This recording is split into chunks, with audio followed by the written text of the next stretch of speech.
Los trabajos apostólicos del padre Pell, como misionero ambulante por los pueblos de Córcega, fueron extraordinarios, y la gente acudía a él como a un santo, esperando no solo su bendición, sino también un cambio de vida. Cuando celebraba la misa, veía a Jesús sacramentado, y la gente quedaba impresionada por su fervor. Sin embargo, tuvo muchos detractores, empezando por sus mismos compañeros sacerdotes, que se quejaban al obispo por sus misas largas o sus prédicas con citas de místicos poco conocidos. Algunos feligreses lo calumniaron en algunas ocasiones, pero a pesar de todo se mantuvo firme en su entrega total al Señor. De hecho, contribuyó a la fundación de numerosas obras religiosas y sociales también. Al morir, todos pudieron reconocer que había sido un misionero fuera de lo común y un gran santo.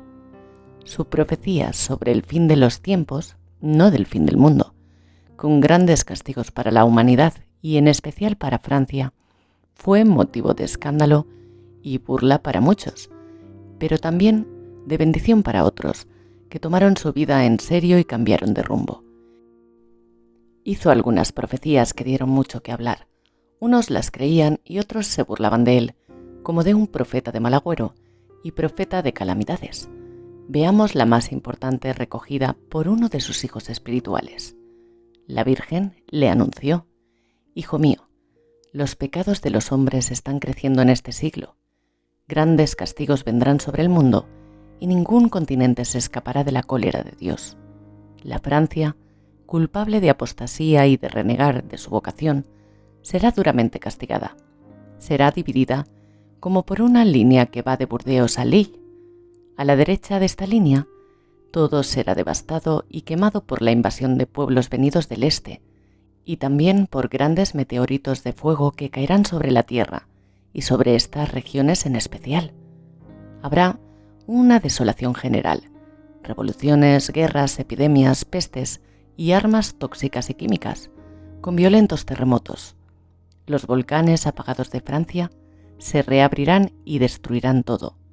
Auvergne, Alpes, Pirineos y otros lugares, mientras que la parte izquierda de la línea será menos asolada, como Vendée o Bretaña, a causa de la fe más enraizada en estas regiones.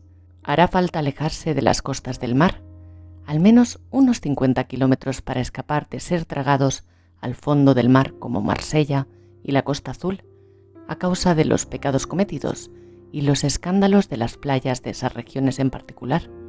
Os debo decir que los sectarios y los grandes enemigos de Dios, que querrán refugiarse y escapar de este cataclismo mundial, quedarán muertos. La cólera de Dios será terrible. Espesas tinieblas provocadas por la guerra, los incendios gigantescos y la caída de meteoritos de fuego durarán 3 días y 3 noches y harán desaparecer el sol. Solo los cirios benditos, bendecidos el 2 de febrero, podrán alumbrar en las manos de los creyentes. Los impíos no verán esta luz milagrosa, porque tienen su alma en tinieblas. 3/4 partes de la humanidad será destruida, y, por regiones, en Francia, habrá que recorrer 100 kilómetros para sobrevivir. Muchas naciones desaparecerán del mapa del mundo.